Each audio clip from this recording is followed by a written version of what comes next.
Good evening dear students, कैसे आप लोग। हमने फिजिक्स के अंतर्गत एक समान वृत्तीय गति यानी कि यूनिफॉर्म सर्कुलर मोशन के अंतर्गत नंबर ऑफ टॉपिक्स जैसे अपकेंद्रीय बल, अपकेंद्रीय त्वरण, एंगुलर एक्सीलरेशंस, लीनियर एक्सीलरेशंस, अपकेंद्रीय बल के एग्जाम्पल, इन सबको कवर किया था। एक मात्र टॉपिक बचा हुआ है, उस टॉपिक को आप आज कवर करेंगे और बहुत इंपॉर्टेंट टॉपिक है क्योंकि अक्सर स्टूडेंट इस टॉपिक में कंफ्यूज हो जाते हैं। तो इसलिए कृपया कॉपी और पेन रख के बैठिए। और चलिए सर देखिए, एक टॉपिक है ऊर्ध्वाधर वृत्त में गति। न्यूमेरिकल भी आते हैं इसमें में गति।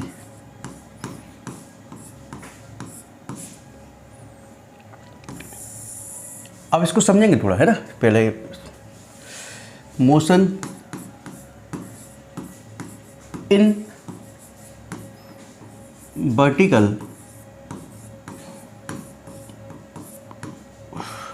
प्लेन, ठीक है, इंपॉर्टेंट टॉपिक है। देखिए, माना कोई एक पार्टिकल है, कोई भी एक कण है, पिंड है, उसको किसी एल लंबाई की डोरी से बांधकर घुमाया जा रहा है चारों तरफ, ठीक है। यानी इस तरीके से घुमाया जा रहा है कि वो वृत्ताकार पथ पे घूम रहा है। कैसे? यानी कि माना ये डोरी है, डोरी से मैंने पिंड को बांधा है, ठीक है। माना एम मान को कोई पिंड है, उसको बांधा है, ठीक है। और इस डोरी की लंबाई एल है। अब इसको यूँ घुमा रहा हूँ वृत्ताकार पथ पे। अब इसको देखेंगे फिगर के द्वारा। देखिए,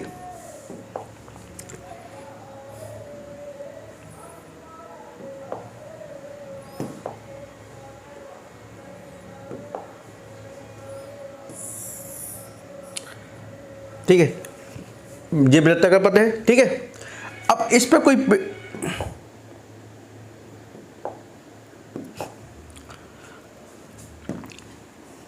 पिंड है ना घूम रहा है। कैसे? वृत्ताकार पथ पर घूम रहा है। और यदि इसका वेग क्या है? v है, ठीक है। इसका वेग v है। माना ये कैसे घूम रहा है? माना ये किसी से यहाँ से, माना ये सेंटर पॉइंट है, ठीक है। जो वृत्त है इसके चारों घूम रहा है, ठीक है, वृत्ताकार पथ पर घूम रहा है। एम डम्मा का पिंड है, इसकी लंबाई क्या है वृत्त की? इसकी एल है। क्या है? एल लंबाई है इसकी। डोरी, जो इसकी डोरी बांधी गई है उसकी लंबाई एल है, ठीक है।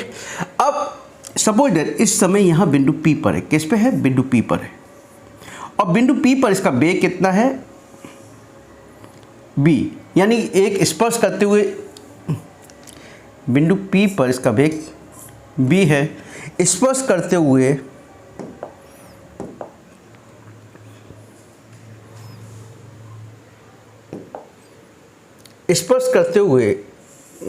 इसका वेग b है, ठीक है। अब इतना समझ में आ गया? बताइए। यानी पिंड कहाँ पर? P स्थिति पर, ठीक है। और यदि मैं इसको यहाँ से ड्रॉ करूँ इस तरीके से, जिस सेंटर से,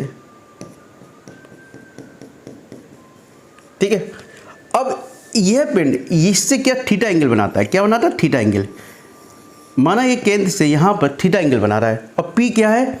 इस पॉइंट पर। और इसकी जो स्पीड b वेग से गति करता है। किससे गति करता है? b वेग से, ठीक है। अब इस पिंड पे देखो, इस पिंड पे इसके द्वारा, केंद्र की द्वारा रस्सी बनी हुई, इससे एक टेंशन, तनाव कार्य करेगा। क्या करेगा? तनाव, ठीक है। और ये तनाव दूसरा इस पे क्या करेगा? एक पिंड का कोई ना कोई भार होगा। क्या होगा? भार होगा। यह भार आपका माना mg है। क्या है? mg, ठीक है। भार इसका mg है। और इसके जो वर्टिकल, इसको यहाँ खींचो सीधे, ठीक है। भार इसका mg है। और यहाँ जब ये थीटा एंगल बना रहा है तो यहाँ भी एक थीटा एंगल इससे बनेगा। अब इसके जो भाग जो है इसका mg, इसके दो कंपोनेंट में डिवाइड कर लीजिए। एक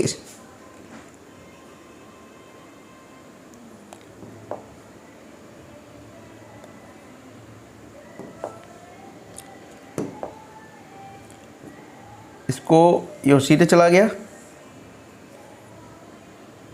ठीक है। एक हो गया आपका ये थीटा एंगल है, तो जे हो गया एम जी कॉस थीटा, ठीक है। और जे हॉरिजॉन्टल है, या कह सकते हैं तिरज घटक, या कह सकते हैं तिरज घटक बोल सकते हैं, या हॉरिजॉन्टल कंपोनेंट बोल सकते हैं, क्षैतिज घटक बोल सकते हैं।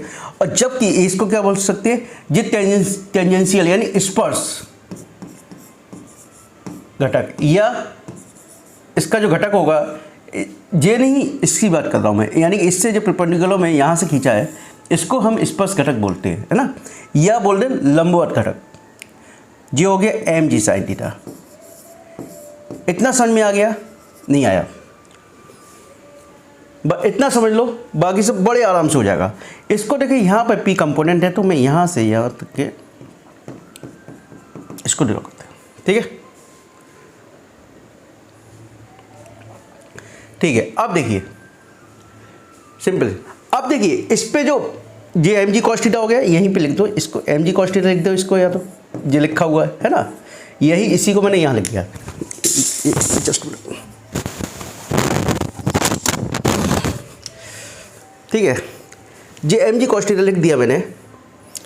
अब जो अपकेंद्र बल होगा, यानी अपकेंद्र बल क्या होगा, केंद्र की ओर जो लग रहा है, लेकिन केंद्र की ओर बल जो लग रहा है वो देखिए, एक बल यहाँ जे एम जी कॉस थीटा यहाँ लग रहा है, तो जे केंद्र की ओर जो बल लगता है वही उसको अपकेंद्र बल प्रदान करता है। तो अपकेंद्र बल कौन प्रदान करता है, टी माइनस एम जी कॉस थीटा, एम जी कॉस थीटा बराबर M B square upon are,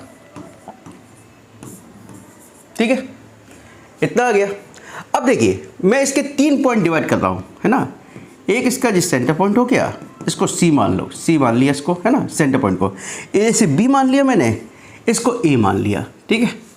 तो 3 पॉइंट हो गए ए बी सी, यानी मिडिल पॉइंट सबसे लोएस्ट बिंदु, यानी सबसे निम्नतम बिंदु पर, सबसे उच्चतम बिंदु पर, और मिडिल पॉइंट पे, ठीक है। तीनों पे इसकी तनाव ज्ञात करेंगे, तीनों पे इसकी टेंशन ज्ञात करेंगे, ठीक है। अब T बराबर क्या हो गया, जे इधर जाएगा, एम जी cos theta plus M B square upon r. Equation first मान लीजिए बेटा इसको, ठीक है। इक्वेशन फर्स्ट मान लिया आपने। अब देखिए जैसे जैसे हम ऊपर जाएंगे, जैसे जैसे हम ऊपर जाएंगे उसकी स्पीड क्या होगी, वेलोसिटी माना बी वेग से गति कर रहा है, तो इसकी स्पीड क्या हो जाएगी, कम हो जाएगी। क्या हो जाएगी, कम हो जाएगी, ठीक है। जैसे जैसे ऊपर जाएंगे उसकी स्पीड कम हो जाएगी, और थीटा का मान ये है, थीटा का मान बढ़ता जाएगा। क्या बढ़े, थीटा का मान बढ़ता जाएगा। थीटा यानी जो थीटा देखिए यो मूव कर रहा है, तो थीटा का मान बढ़ेगा, माना ए बिंदु पर। तो ए बिंदु पर, सपोज ए बिंदु पर इसका टेंशन जो है कम हो जाएगा, तनाव कम हो जाएगा, क्योंकि देखो इस पॉइंट पे पहुंच जाएगी, ठीक है। तो तनाव कम हो जाएगा, तो माना at the A point, suppose at A point, है ना, सपोज जैसे जैसे, पहले तो एक पॉइंट लिख लेना आप, जैसे जैसे कोई पिंड ऊपर की ओर जाएगा उसकी स्पीड कम होती जाएगी और थीटा का एंगल बढ़ता जाएगा। तो ठीक है, सपोज एट पॉइंट, है ना, at point A T A तनाव इक्वल टू 0 हो जाएगा। क्या हो जाएगा, 0 हो जाएगा, क्यों, उच्चतम बिंदु पर टेंशन क्या हो जाएगा, 0 हो जाएगा, ठीक है। अब 0 बराबर एम जी कॉस थीटा, और थीटा का मान कितना हो जाएगा, 180 डिग्री। कितना हो जाएगा, 180 degree, cos 180 degree plus M B square A मान लो अपॉन आर, ठीक है। इसको मैं यहाँ लिख दूँ, एक मैं देख लूँ रिकॉर्डिंग सही चल रही नहीं चल रही है पर, ठीक है। चलिए इसको मैं इधर से लिख देता हूँ मैं, एम जी कॉस थीटा, तो एम जी कॉस 180 का मान कितना हो गया बेटा, -1, तो m g -1 plus M B square a upon are, ठीक है। तो इक्वल टू 0 चल ही रहा है, तो एम जी बराबर हो गया m B square a upon r, m से एम कैंसिल कर दीजिए, b square g r r g, यानी बी ए बराबर अंडर रूट के जी आर। ठीक है, अब सपोज दैट, अब देखिए जे होता है आपका फॉर्मूला, लेकिन अब हम इसकी जो डोरी की लेंथ क्या आर क्या लेके चल रहे हैं हम, एल क्या लेके चल रहे हैं, एल। तो हम इसको ऐसे भी लिख सकते हैं, बी बराबर अंडर रूट के जी एल, क्योंकि हमने जो डोरी की लंबाई एल मानी है, तो आप जहाँ जहाँ मैंने आर लिखा है उसको आप एल कर लीजिए। ठीक है, समझ में आ गया इतना। तो एट द पॉइंट ए, यानी पॉइंट ए पे आपने क्या निकाल लिया, आपकी इसकी वेलोसिटी, यानी पॉइंट ए पे आपकी मिनिमम वेलोसिटी इतनी होनी चाहिए, कितनी होनी चाहिए, अंडर रूट की जी एल, है ना, जी एल होनी चाहिए, तभी यह इस बिंदु को क्रॉस कर पाएगा। ठीक है, उच्चतम बिंदु पे। समझ में आ गया, इतना समझ में आ गया। चलिए अब दूसरा पॉइंट, इसी पॉइंट पे मैं बात कर रहा हूँ मैं। अब जैसे जैसे नीचे से ऊपर जाएंगे, जैसे जैसे कोई पिंड है नीचे से ऊपर जाएगा, कैसे नीचे से ऊपर, तो उसकी काइनेटिक एनर्जी कम होती जाएगी। क्या होगा, काइनेटिक एनर्जी कम हो जाएगी और पोटेंशियल एनर्जी बढ़ेगी। ठीक है, तो इक्वेशन 1 मैं अभी इसको फिर नेक्स्ट पेज पे ले लेता हूँ, है ना, या इसको मिटोल दो। चलिए इस नेक्स्ट पेज पे ले लेता हूँ, लेकिन मेरे को समझाना इससे ही पड़ेगा। चलिए मैं इसको एक काम करता हूँ, एक पहला इक्वेशन में लिख लेता हूँ इसको, t बराबर, इसको मिटोल लेता हूँ, है ना।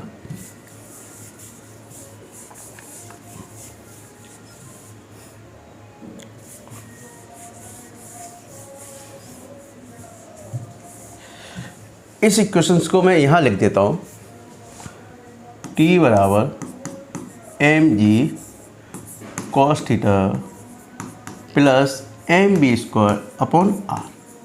इसे इक्वेशन फर्स्ट मैंने यहाँ लिख दिया। ठीक है, अब देखिए, तो जैसे जैसे हम ऊपर जाएंगे उसकी काइनेटिक एनर्जी कम होती जाएगी। ठीक है, एट द पॉइंट, जैसे जैसे हम ऊपर जाते हैं, जैसे जैसे ऊपर जाएंगे काइनेटिक एनर्जी कम होती जाएगी। क्या, गतिज ऊर्जा कम होती जाएगी, पोटेंशियल एनर्जी यानी स्थितिज ऊर्जा बढ़ती जाएगी। ठीक है, तो सिंपल से देखिए, पहले काइनेटिक एनर्जी क्या थी, 1/2 एम बी स्क्वायर। ठीक है, अब कितनी कम हो जाएगी, उच्चतम बिंदु पे इतनी कम हो जाएगी, m B square equal to, पहले पोटेंशियल एनर्जी कितनी थी, एम जी एच होता है, आपने पढ़ा होगा, एम जी एच क्या होता है, एम जी एच। तो एच की जगह हमने एल लेके चले हैं, तो एल ले लो, प्लस, अब इसमें देखिए, ये देखिए इसकी वैल्यू मालूम नहीं है आपको, क्योंकि यहाँ तक पूरी पॉइंट है। तो इसमें क्या करेंगे, हम इसकी वैल्यू निकालेंगे। क्या निकालेंगे, कॉस थीटा। कॉस थीटा वाला क्या हो गया, परपेंडिकुलर होता है हाइपोटेनस, तो एल कॉस थीटा, तो क्या आ जाएगा ये, एल कॉस थीटा। ठीक है, तो इसको चाहो तो ऐसे लिख लो, M G L cos theta. तो इसमें मैं कॉमा, देखिए 1/2, या चाहो तो मैं एक्स को मैं एम से एम या सबका कैंसिल कर देता हूँ। ठीक है, तो B square minus B square A, ये 2 नीचे आएगा तो 2 मैं डायरेक्ट इसमें भेज दूँ, 2 जी एल कर दूँ प्लस 2 जी एल कॉस थीटा। इतना समझ में आ गया बेटा। बी स्क्वायर ए बराबर क्या था, जी एल। क्या देखिए, बी ए स्क्वायर बराबर क्या होता है, आर जी एल, लेकिन मैंने बताया था आर की जगह जी का वो एल कर लीजिए। तो बी स्क्वायर बराबर क्या हो गया है, इसकी जगह जी एल लिख दोगे आप, तो 2 G L plus G L, इसका लिख दो, plus 2 G L L G cos theta. ठीक है, तो 2 जी एल प्लस जी एल, 3 जी एल हो गया आपका, 3 जी एल प्लस 2 जी एल कॉस थीटा। तो जी एल कॉमन ले लूँ मैं, जी एल कॉमन ले लिया मैंने आपको, तो क्या हो गया देखिए, 3 प्लस 2 कॉस थीटा। ठीक है, जे किसका निकल के आया बेटा, बी स्क्वायर बराबर कितना निकला, बी स्क्वायर बराबर जे निकल के आ गया। ठीक है, अब जे आपका किस पे चल रहा था, ठीक है, अब बी स्क्वायर, अब put the value of B in equation first, यानी put the value of B in equation first. ठीक है, तो इसको मैं यहाँ साफ कर दूँ इसको मैं,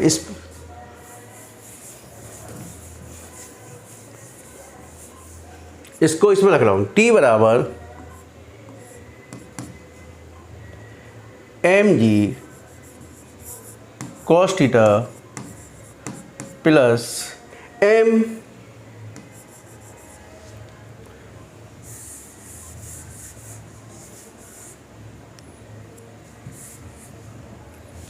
बी स्क्वायर कितना है, जी एल हो गया, g l 3 + 2 cos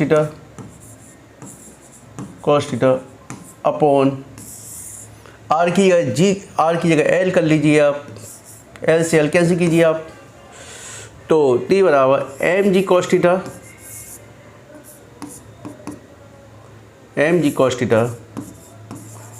plus 3mg plus 2mg cos theta. अब देखिए mg जे mg कॉस थीटा है, जे 2mg कॉस थीटा, तो जे 3mg है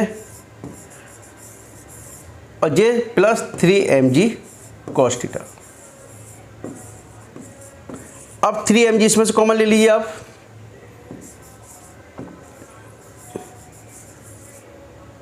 one plus cos theta, T बराबर, इसको साफ कर दूं,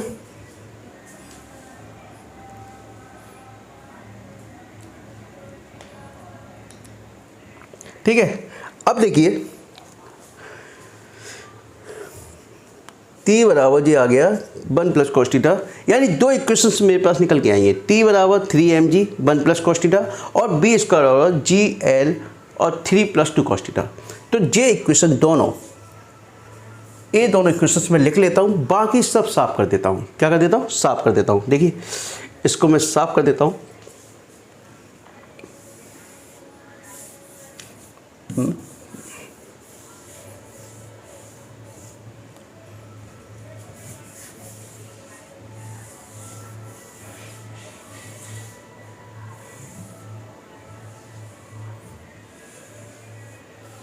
इसको ही साफ कर देता हूँ, है ना। एक हो गया पहला, बी स्क्वायर बराबर GL 3 + 2 cos थीटा। एक तो ये, इसको लिख लेता हूँ, एक लिख लेता हूँ दूसरी चीज़, टी बराबर 3mg 1 + cos थीटा, ठीक है। अब देखिए बाकी सब साफ कर दो इसे,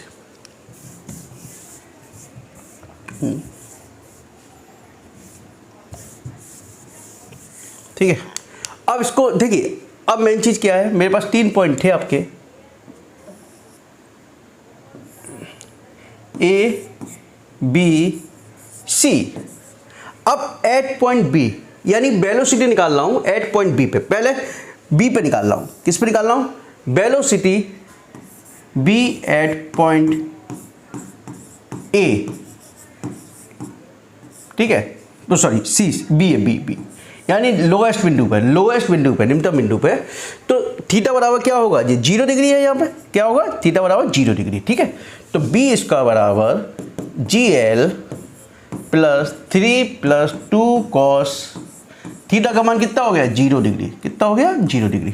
तो बी इसका बराबर क्या हो गया, GL 3 + 2 cos 0 का मान कितना होता है, 1। तो बी स्क्वायर, बी लिख लीजिए इसको, बी पॉइंट पे निकाल रहे हैं आप, GL 3 + 2 5 हो गया, 3 + 2 5 हो गया। तो बी स्क्वायर बी बराबर क्या हो जाएगा, 5GL हो जाएगा, और बी बराबर क्या हो जाएगा, √ 5GL हो जाएगा। अब देखिए इस पॉइंट से आगे बढ़ने के लिए, मिनिमम जो वेलोसिटी होनी चाहिए वो कितनी होगी, √ 5GL, यानी मिनिमम वेलोसिटी आपकी √ 5GL होनी चाहिए एट पॉइंट बी पर। किस पर, पॉइंट बी पर। अब देखिए टेंशन कितना होगा, टेंशन देख लीजिए, टी बराबर 3mg 1 + cos 0 का मान 1 होता है, तो टी बराबर कितना हो गया, बी पॉइंट की बात चल रही है, 3 mg प्लस इंटू 2 तो 6 mg हो गया, 6 mg। एट पॉइंट बी पर जो तनाव होगा वो कितना होगा, टी 6 mg। कितना होगा, 6 mg होगा, ठीक है। अब देखिए जब बी पे निकाल लिया, अब सी पे निकाल लेते हैं, ठीक है। तो दो चीज निकल के आ गई, लोएस्ट पॉइंट पे जो वेलोसिटी होगी अंडर की 5gl होगी और जो तनाव होगा 6 mg होगा, ठीक है।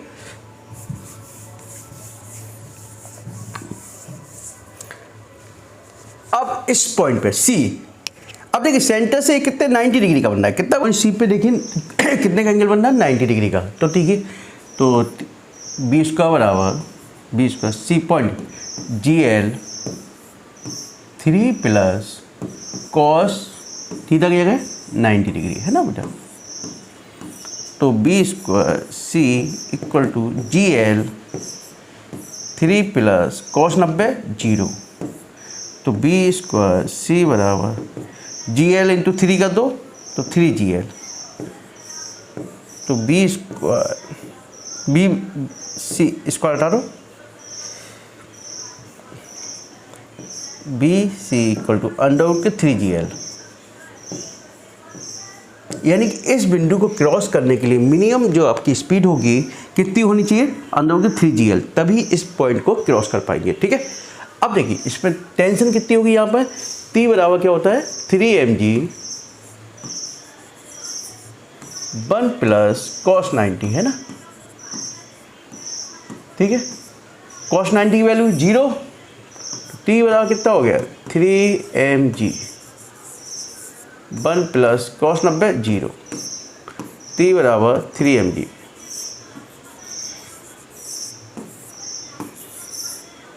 ठीक है, इतना आ गया। यानी सी पॉइंट पे जो टेंशन होगी, तनाव होगा 3 mg होगा और यहाँ पर मिनी स्पीड कितनी होगी अंदर होगी 3GL, और इतनी स्पीड आपको चाहिए जब वो आगे सी पॉइंट से आगे बढ़ेगा। अब देखिए पॉइंट इस पर ए पर, पॉइंट ए पे देख लें आप,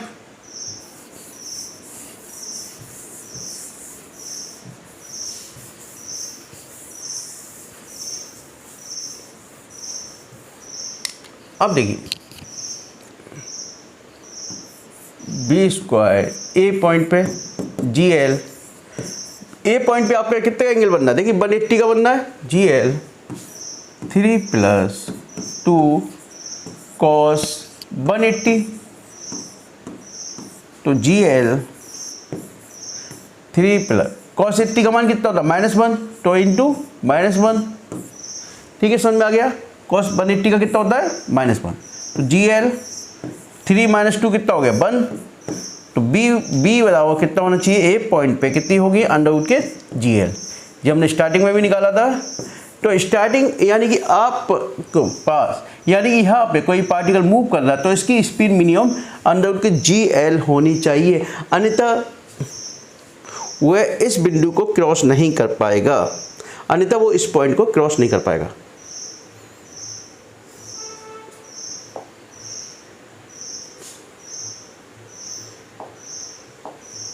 ठीक है, इस पॉइंट को अन्यथा वो क्रॉस नहीं कर पाएगा, ठीक है। अब देखिए टेंशन कितना होना चाहिए, T बराबर 3 mg 1 प्लस कॉस 180। 180 का मान कितना होता है बेटा -1, तो 3 mg 1 -1 0 हो गया ये, तो कितना होगा 3 mg इंटू 0 करोगे, 0 कीजिए तो कितना आ गया 0 आ गया। T बराबर कितना आ गया 0। यानी इस पॉइंट पर यानी T पर आपकी कितना होगा, टेंशन कितनी होगी 0 होगी, 0 तनाव क्या होगा 0 होगा। अर्थात इस पॉइंट पे आपको इस पॉइंट को पार करने के लिए आपकी मिनिमम स्पीड इतनी होनी चाहिए अंडर के GL, तभी यह पूरा सर्किल बन पाएगा, पूरे सर्किल पे मूव कर पाएगा, यानी वृत्ताकार पथ पर कोई पार्टिकल मूव कर पाएगा और यहाँ पे इसका टेंशन कितना होगा 0 होगा, ठीक है। ये आपका लास्ट टॉपिक था, चैप्टर ख़त्म। और अब न्यूमेरिकल, यानी कि सबसे पहले देखिए फिजिक्स में आपको मेन कंसेप्ट होता है कि उसके डेरिवेशन, आपके दिमाग में जब डेरिवेशन बैठ जाएगा तो न्यूमेरिकल कैसा भी आ जाएगा आप कर ले जाओगे, ठीक है। और यदि आपको कोई भी डाउट से इस चैप्टर के अंतर्गत, इस चैप्टर में छोड़िए, इससे पहले डायमेंशन में, इसके बाद एरर इन मेजरमेंट, उस चैप्टर में यदि कोई डाउट्स है, और ये तीसरा चैप्टर आपका फिनिश हो गया। इसमें भी यदि कोई डाउट्स है तो मेरे व्हाट्सएप नंबर 9411002258 पर मैसेज करके क्वेश्चन पुटअप कर सकते हो, पूछ सकते हो किसी प्रकार के डाउट को, या कमेंट्स बॉक्स में लिख सकते हो, सर बता दीजिए, कोई भी क्वेश्चन हो लिख सकते हो आप, ठीक है। और जो स्टूडेंट पहली बार मेरे चैनल को देख रहे हैं कृपया चैनल को सब्सक्राइब कीजिए और अधिक से अधिक शेयर कीजिए। इसके अतिरिक्त मैं आपको बताना चाहूँगा कि अभी मैंने फिजिक्स स्टार्ट किया है, जैसे इसका लगभग 50% कोर्स हो जाएगा मैं केमिस्ट्री स्टार्ट कर दूँगा, क्योंकि मैंने पढ़ाने का मुख्य उद्देश्य यही है कि जो बच्चों की बैक आती है वो बैक ना आए। आप लोग पढ़ते रहिए और डाउट्स को अपने क्लियर करते रहिए। Okay, thank you.